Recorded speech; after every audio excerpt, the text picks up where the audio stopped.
Ursula Morgan is an award-winning entrepreneurial leader with huge amounts of experience in generating scalable revenue business and producing top teams in the e-commerce and textile sectors.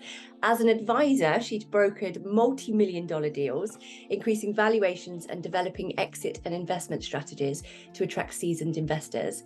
She's now taken on the role of president and managing director for Beyond Bamboo, providing products and services that support the restoration and the rejuvenation of the planet. And she's joined me today. Welcome, Ursula. Thank you for having me. It's really, really wonderful to see you. Let's get straight into the questions. Because you've had a really interesting background. Ursula, I know that you started your career off actually in publishing, where you remained for about 10 years. What was it that attracted you to publishing? And also what made you decide to change your career? So it's interesting, two things there. One, I've always loved publishing and I've always loved magazines. It's always just been a passion of mine. And when I realized I could actually make money and have a career out of it, it was like super exciting, like that I could actually do something that I love. And then also when you're working in the magazine industry, there's magazines everywhere. So like the exposure was just huge. And that was just so exciting and invigorating. And then I think the other thing is that you're talking about sort of having that passion and then being with like-minded people. But then also, I really don't feel I've ever changed my career. And I go into the US quite a lot, and I'm actually a US citizen. And every time that I go in, they ask me, what's your like, sort of what business are you in? Like, what's your profession? And I always still say publishing, because I still publish websites. Yeah, okay. And everything that we do is all about communication, how you disseminate that information. And I think maybe what I was really drawn to was actually the communication part of it. Yeah. And I still feel I am publishing communication, and whether that is about the products that Beyond Bamboo or a story that Beyond Bamboo is telling, so I think it's just that storytelling, that communication is still part of that like thread that goes through everything that I do. Beautiful. Yeah, I suppose when you look at it from that perspective, it makes total sense. But following on from that, you joined Creative Bug and became president and CEO there. What was your greatest achievement whilst you were with that organization? So there's two achievements that I'm really proud of. One, that everybody thought that I was running a video creative business, which in essence, that's what it looked like from the outside. But actually, it was a totally proprietary tech platform. And I used to, when I speak to people about it when I was there, I used to touch wood and go, nobody noticed it because it runs so smoothly. Like everything runs so smoothly. And there was so many bells and whistles and things that we adapted to make it really, really user-friendly. So I was really proud of the fact that like I was doing that work and nobody noticed, but that's because it was running well. And then the second thing is oh my Lord, brokering deals and raising cash was just so much fun. Hard work, blood, sweat and tears, but really, really so much fun. And with Creative Bug, I had the gamut. I had like from tech platforms in LA, so going up and down to between LA and San Francisco. Then the Chernin Group, Peter Chernin, who had moved from Fox in Asia, had started up a fund with AT&T in the US, and they invested in us, and that was just so much fun. And then they really leaned into the male-dominated 18 to 35-year-old male market. So I said, oh, can I find another happy home? And they said, absolutely. And then I brokered a deal to a multi-billion-dollar retailer in the US and stayed with them for 3 years. And like, oh my God, we got Creative Bug off the ground. I said into long pants, like out of their kindergarten shorts. And they're still there. The team that I nurtured and brought on are still there and doing really, really well. Still feels like a family, really. Amazing. You sent me a photo actually, and it looks like a really warm and happy team. And I love that. Get them into their long trousers. I know. The day I left, I've got to share with you. The day I left, I closed the door and I got into a taxi. My husband was going to collect me, and then he went to get his hair cut. I said, I'm ready to leave now. He goes, well, I'm in the barber. And so I said, I got into a taxi And it felt like when I dropped my children off to university, like I was bawling my eyes out because I was so happy and I knew they were going to be okay and I was going to be okay. But like it was sad, like that era ending, but still it felt like okay. Yeah, I think when you've been with any organisation like that for a long time, it feels like family. But speaking of which, you've recently taken on the role of president and director at Beyond Bamboo. Tell us more about your role in the organisation and how it works. So I was introduced to Tiffany and Beyond Bamboo through a group that I support in the US. It's called the ASTIA. It's the ASTIA SIF. It's ASTIA started off representing only 2% of women founders get funding from VCs. I mean, it's just staggering. And I was one of that 2%, so I feel very proud to be in that, but just trying to bust that ceiling. So I was introduced to ASTIA, and ASTIA is a fund and also is a fund for underrepresented in startups. And then also they do this sift process where you sift through and you sit in and you look at like who's doing what presentation, are they going to get to the funding or not? And I saw Tiffany's video and I saw the Bamboo and I went, do you know what, they have something there, but they probably won't get investment from America yet because they need to like simplify some things down, connect more dots. And I said I was more than willing to give some coaching. So started a couple of years back just chatting occasionally to Tiffany. And then jokingly, she said to me last year, when will you be back in the UK? And I said, I think I'll be back next June.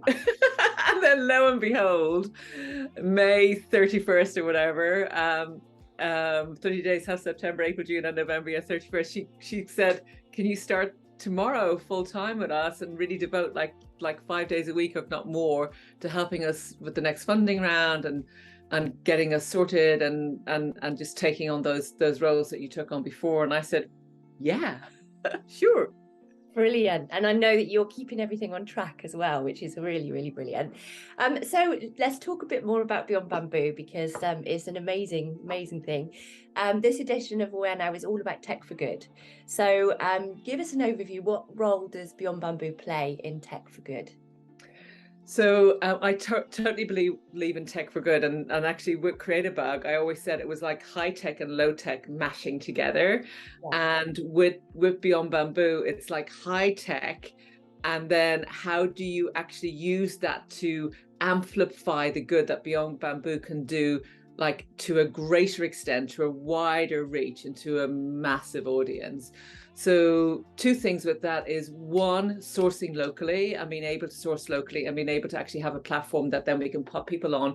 We can do bespoke catalogs. So if you're looking for, say, slippers, and we're not just going to give you the slippers that we say you've got to have, we'll find out where your location is, who's the best one in that location, where's the greenest. Like it's the whole thing that tech can really, really help with that. And then also people can put up their own goods and go through our accreditation process. So I talk about tech as nodes. So when you're building a website, there's a great book called The Phoenix Project. And what they talk about is that if everything's got to pass through one thing, it becomes a node, so it can never grow. So if there's one person having to vet something or make sure that this cog in this wheel is exactly this size and measure it before it can go into a machine, the more things you can do to circumvent that, then the better. And so in tech, they call that a node. So the node is something that's blocking it. And with the technology that we have, we're like taking a load of those nodes away that people can self-serve and go in. They can self-serve by putting their products through the accreditation process, which is all automated. And then we will make calls and we will make sure, and before they get completely on our site, make sure that that is true, everything that they're saying. But there's a huge amount that's automated in there. And then also for our clients coming on, they're actually able to have bespoke catalogs that are to their vicinity or for the criteria that they really, really want to hold themselves accountable for. And through that tech and being able to deliver that on the tech platform is just so exciting. Yeah, brilliant. And I guess, you know, the accreditation process is really, really important because there's so much greenwashing at the moment. And so for you guys to take people through that process and make sure that everything is really robust is really important. And also, you know, a lot of people may not realize that some of the processes that they have got in place are not as green as they think they are. So that's really great. Yeah, and we help them out there and hold their hand. And so the vision that Tiffany and Jackie had, which I loved, and it's one of the reasons why I was really drawn to Beyond Bamboo. Sometimes it can be overwhelming, thinking like, oh my God, like I've got to be super good. I've got to be really, really good at this. And so with the accreditation, there is working towards and then fully accredited. And the working towards is really important for people to take those first steps. So doing good and really showing that intent to do good is rewarded as well. Yeah, brilliant. Absolutely brilliant. And now a silly one, because we've all seen sci-fi films from years ago depicting the future now, right? And it's nothing like that. It's nothing like what we're in now. We're talking about tech. What's your vision for the future? Like 20 years from now, how do you see tech working? That's a really interesting thing, because actually I'm talking to you from Bath. And Bath has been high tech since the Roman times, because they built these amazing steam rooms were just uncovered by the Victorians, like untouched, perfectly preserved, with like how they managed to build steam rooms from the waters that were coming from the center of the earth and then turning them into these things which were really healthy and really good for them. And that the technology, they're building that. And then the Victorian technology, I'm just a stone's throw away from Brunel and his suspension bridges, and I think about technology a bit like that. It's like we've been through these different ages, and the technology in tech, I think we'll just take so much for granted. I do think there will be some resistance, and I know some people will reading this will like or watching this will throw their hands up in horror. Is that I think that we've accepted so much tech in our lives now, with iPhones and Android phones actually tracking pretty much everything we're doing. Yeah. We probably will have some built-in technology within our bodies, and that will be for convenience. But we will have much more control over who has got, and I truly believe that tech is good. So I believe that people will have found systems to override things, to keep certain things private, and there will be so much.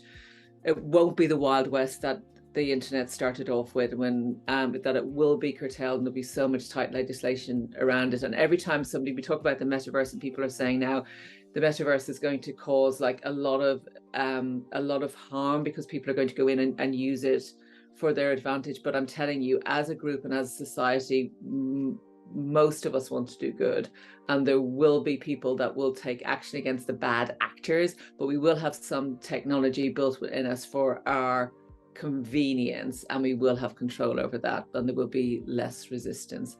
But it will be to make our lives, enhance our lives and make them better. And even just in the healthcare sector, it's very exciting what's going on now, how things can be monitored and people can catch things before they become critical. Amazing. Yeah, thinking about helping people, medical use and everything else. And there's always going to be bad people in every single industry. If there's a way that they can regulate it, I think tech's just come on so fast. We haven't quite caught up with how we stop all of that from happening now. So that's brilliant. Thanks so much, Ursula, for chatting to me today. We'll obviously share the links to Beyond Bamboo, and we'll keep an eye on what's happening next with the marketplace. Oh, thank you so much for having me. And I really, really enjoyed chatting through those things. And what a great last question. Well, I always like to throw something a little bit different in there. Thanks a lot, Ursula. Thank you so much.